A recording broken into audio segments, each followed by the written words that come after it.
Assalamu alaikum, урматтуу бүгүнкү тегерек столдун катышуучулары, урматтуу коллегалар. Биринчиден ушул жолугушууну, ушул тегерек столду, ушул жыйынды уюштуруп жаткан демилгечилерге, уюштуруучуларга терең ыраазычылык билдирем. Ушул жыйындын катышуучуларына Жогорку Кеңештин атынан жана өзүмдүн атыман салам жолдойм. Чынын айтыш керек, бул абдан маанилүү иш-чара. Анткени бүгүнкүдөй маалда ушундай эң оболу сөз болгон деп, адам жаралганда биринчи адамдан кийин сөз болгон деп айтып жүрөбүз. Андыктан бул иш-чара өтө маанилүү. Сөз эркиндиги, сөз эркиндиги менен катар анын жоопкерчилиги бул негизги орчундуу маселе бүгүнкү күндө. Мындан туура 2 ай мурун ушул жерде сиздер менен биз жолукканбыз. Кесиптешим Жанар Акаев экөөбүз келип катышып сөз сүйлөгөнбүз.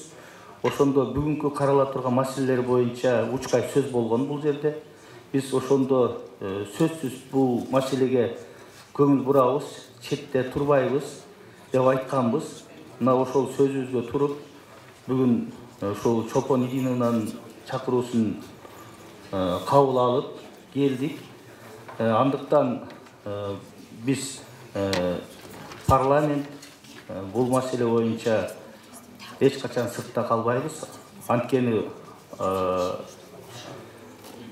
ушул маселе жаңы ошол өзгөртүүлөр мыйзамга биздин парламентте каралат, парламенттен кабыл алынат. Андыктан биз жөн эле теориялык жактан эмес, практикалык жүзүндө дагы ушул жерге келип, угуп, катышып, сөз сүйлөп, анан ошол мыйзамды кийин коомдо азыраак сын пикирге кабыл үчүн. Анткени идеалдуу мыйзам эч убакта болбойт. Идеалдууга жакын мыйзам болушу мүмкүн. Андыктан сөзсүз кандай гана мыйзам болбосун, анын колдоочулар дагы, ошол эле учурда сынчылар да болот. Андыктан ошо сын азыраак болуш үчүн биз келип отурабыз. Кеңешип кескен бармак оорубайт дейт. Ушинтип чогулуп, талкуулап, анан ошол мыйзамга өзгөртүүлөрдү, сунуштарды биз кабыл алсак, мен ойлойм, бир топ маселе мындай жеңилдеп калат деп. Анан мен чакырат элем, биз каалайбызбы, каалабайбызбы, бүгүнкү күндө аймакта, Борбор Азия чөлкөмүндө, КМШ чөлкөмүндө бизде, биздин өлкөбүздө сөз эркиндигинин орду аябай жогору. Биз буну менен сыймыктанып келебиз.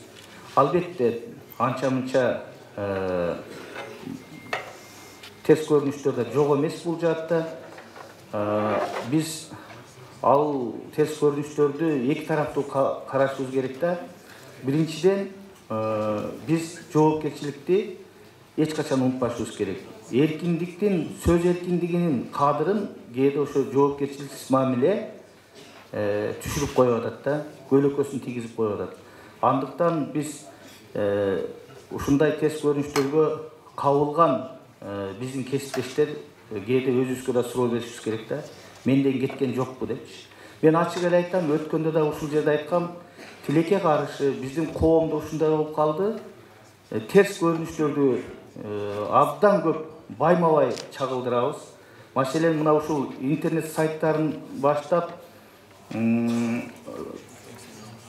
теледе болобу, газет журналдарда болобу, мен менен толук макул болушуңуздар керек. Дээрлик 90% негатив жазылат. 90%. Мына азыр деле ачып карагыла, ушул минутта, ушул саатта карасаңыздар дагы бирөөнү карактап кеткен, зордуктап кеткен, өлтүрүп кеткен, тебелеп кеткен, уруп кеткен, бирөөнүн мүлкүн тартып алган. Мына ушундай көрсөтүүлөрдү, ушундай маалыматтар тилекке каршы. Анан мен өзүмдүн кесиптештеримден сурайм, эмне үчүн ушундай болуп атат? Десем айтат, биз эгерде позитивди жазсак, просмотр жок дейт, окубайт дейт. Мына мен өткөндө да айткам, эгерде бир көчөдө бирөөнү бирөө карактап кетсе, уруп сабап атса, ошону жазса, заматта 100 000 адам окуйт. А жыгылып жаткан адамды тургузуп, чаңын күйүп, калпагын башына кийгизип, жаштап алып жолго салып койгонду жазса, 1000 адам окубайт. Бул тилекке каршы ачуу чындык. Мына ушундай болуп атат. Ошон үчүн мен айтат элем, албетте терс көрүнүштөр да жазылыш керек. Ошону менен катар позитив да болуш керек. Керек болсо позитив көбүрөөк болуш керек.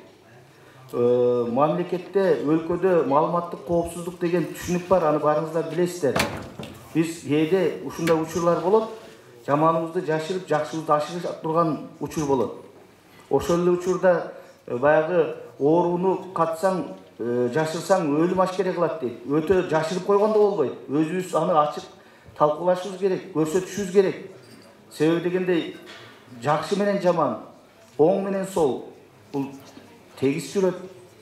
Андыктан жакшысын дагы, жаманын да бирдей чагылдыруу бул эң оолу биздин милдет, урматтуу кесиптештер.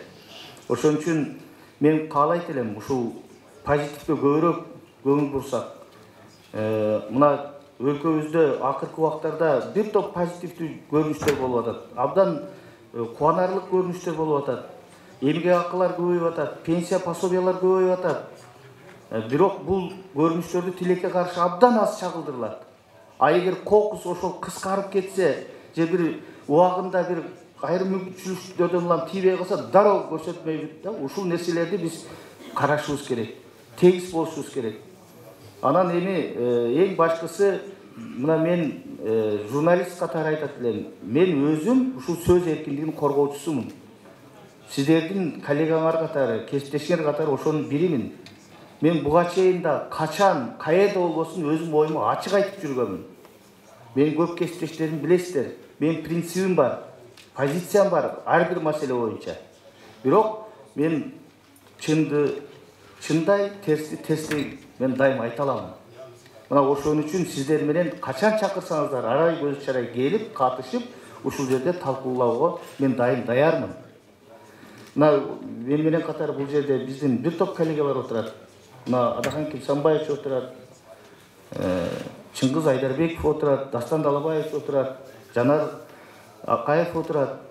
Демек, парламентте сөз эркиндигин жактаган депутаттар, Кудайга шүгүр, басымдуу депутаттар. Бирок ошол эле учурда мен айтат элем, жоопкерчиликти эч качан унутпашыбыз керек. Сөз эркиндиги деп бардык нерсени ачык, ойлонбой, терең анализдебей жазып же көрсөтүп коюудан этият болушубуз керек да, жоопкерчиликти карашыбыз керек.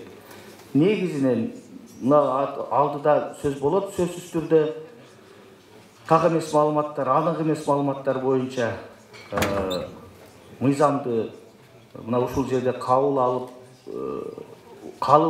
алууга сиздер сунушуңуздарды бересиздер, кандай болуш керек. Биз сөзсүз аны парламентте да талкуулайбыз. Анан ал мыйзам келечекке иштеш керек. Мен дайым айтам, эч качан мыйзам бүгүнкү күндүн талабына ылайык жазылбаш керек. Мыйзам келечекке карай жазылыш керек, келечекке иштеш керек. Ар бир бийлик өзүнө ылайыктаган мыйзам эч качан анын келечеги болгон эмес, тескерисинче анын терс көрүнүшү болгон. Андыктан кандай гана мыйзам болбосун, бүгүнкү күнгө эмес, эртеңки күнгө ылайыкталыш керек. Ошон үчүн мен баарыңыздарды ушул маселеде активдүү катышып атканыңыздарга терең ыраазычылык билдирем. Сиздердин ар бир айткан дегениңиздер биздин сөзсүз көңүл борборубузда болот. Анткени биз ушул Кыргызстан дайыма кыргыз эли эркиндикти сүйгөн, сөз эркиндигин сүйгөн, сөздү баалаган эл катары, улут катары биз буга чоң маани беребиз. Жана бул биздин бүгүнкү күндө жетишкендигибиз деп мен айта алам. Биз ушуну менен сыймыктанабыз. Андыктан анча-мынча кээде ушундай терс көрүнүштөр болуп калса, эгер мыйзамсыз көрүнүштөр болуп атса, биз ага дайым каршы турабыз. Андыктан ишиңиздерге ийгилик каалайм. Бүгүнкү талкуу абдан мындай жалындуу, кызыктуу болот деп мен толук ишенем. Анткени бардык бул жерде оозунда сөзү бар, башында акылы бар, ою бар адамдар отурасыздар. Барыңыздарга ийгилик, элибизде, жерибизде тынчтык болсун, ар дайым сөз эркиндиги жашасын. Рахмат.